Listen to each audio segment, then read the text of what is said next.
Hi guys, this is the advisor and welcome back to my channel. Now guys, yesterday morning I woke up to the news that Jamaica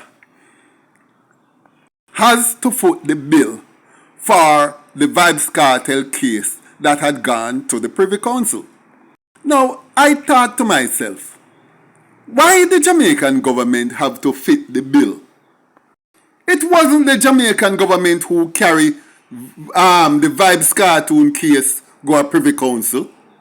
It was the Vybz Kartel and him crew which wanted to go to the Privy Council and apply it. It's them employed and use the services of the Privy Council. It was the Jamaican government or the Jamaican legal team. So how the Jamaican government is now stuck with the bill? I just couldn't understand. I was of the assumption that the person or group that took a case and they appealed to the Privy Council, they are the ones who incurred the charge, and therefore they are the ones who should have paid. That's what I thought. So, before I came on and put out a post, what I did, I called a lawyer to get some clarification on that, because it just never made no sense to me.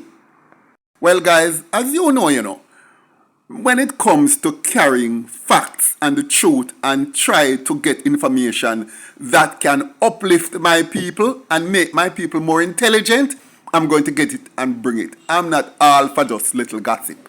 So I went and I found some stuff. What I found out was that in truth and in fact, yes, it is the Jamaican government who has to fit the bill. But I wanted to understand why. And the person said to me, the reason why the Jamaican government had to fit the bill is because the Jamaican government lost.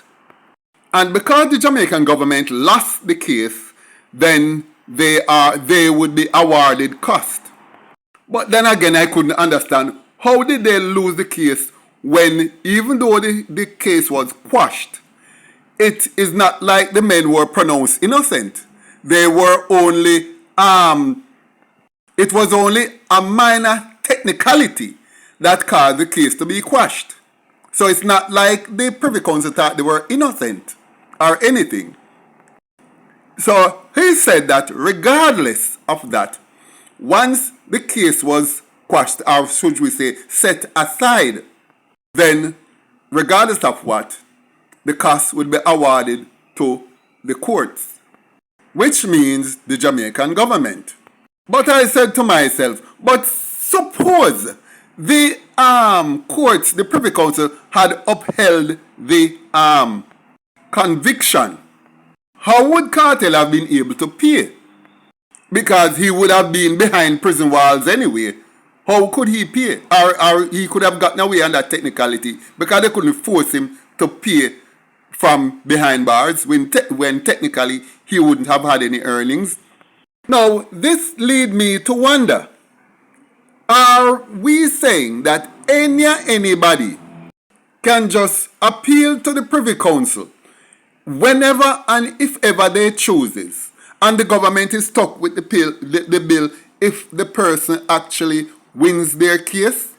And if the government loses, and if the appellant loses, then the government must still have to pay, because he's stuck in prison for another 20 or 30 years, as the case may be. This means that the government is in a catch-22 situation. And guys, me know people are going to say me political now, but you see me call out any nastiness, whether you wear a green shirt or a orange shirt or blue or any other color, I do not care. And this case, me are going to say something. Say this right to happen to the JLP government. You know why? We could have had the Caribbean Court of Justice and this wouldn't have happened. It would be virtually free to appeal to the Caribbean Court of Justice. Here is the reason why. Each country who is a part of the CCJ would be asked to put up a certain amount and make an annual sum based on their population and income, and that is it. After that, the CCJ works virtually for free. There's only a minimal cost thereafter. Because to the best of my knowledge, it works more like an insurance policy. You pay into it, and after a while, when you need things sorted, then you just reap the benefits. And some bright lawyer who know more than me can correct this so that I can correct it to my viewers and subscribers if I'm wrong. But why I blame the JLP right now, and why I say it's poetic justice, if it happened to them, they are the one who is always blocking Jamaica from joining the CCJ. Them don't believe in them own black people to administer and dispense justice to themselves. And why is this such a labor rights trait? We need to stop it. Black people are as good as anything. But here is the sad part of it. This old dirty clot named King Charles, him a go sign off on the bill dated April 10th this year, telling Jamaica that they must pay this bill and make sure say them obey punctually, obey it and observe it and obey it punctually. Really?